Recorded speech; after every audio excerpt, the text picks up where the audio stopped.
What if the voice in your head, the one that tells you that you're not good enough, isn't even your voice? Remember when you were little and a teacher would say, "That's not how we say this," or "That's not how we do this"? Back then, it was part of learning to fit into society. We're all taught how to act, how to speak, and even how to think. Most of the time, that early training helps us function. But sometimes it becomes a problem. Sometimes the doubt you feel isn't actually yours. Instead, it belongs to a past teacher. Thousands of years ago, this system made sense. If you didn't fit in, you were cast out of the tribe. And that could mean death. So our ancestors learned to conform, to blend in, to stay safe. But today the world has changed. You no longer need to fear being thrown from the tribe. And yet your brain still treats social rejection like a physical threat. That means some of your fears, your hesitation, and your self doubt are just inherited patterns and learned behaviors. These old survival strategies may have come from your teachers, your parents, or even your friends. Maybe your parents struggled financially and now you fear making a mistake that would cause struggles for you.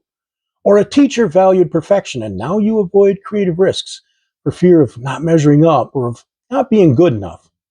But here's the good news. You can step out of this mindset and put down these fears that were handed to you and are now stifling your life. Because if doubt can be learned, it can also be unlearned. And that means disobeying those old teachers and starting to think differently. When doubt arises, don't fight it. Instead, ask yourself one question. Is this fear actually mine? That question alone begins to separate who you are from what you were taught to be. And once you see that the doubt isn't yours, it loses power over you. Now, here's a thought to take home. Don't make a mistake, and I'm not good enough are the calling cards of perfectionism.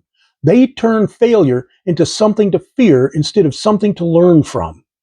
And that creates a feedback loop that drains your energy and keeps you stuck. So break it.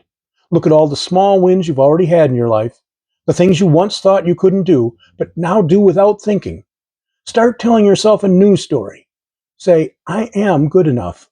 I'm acting on my values, and if I make a mistake, that's okay. Because mistakes aren't failure.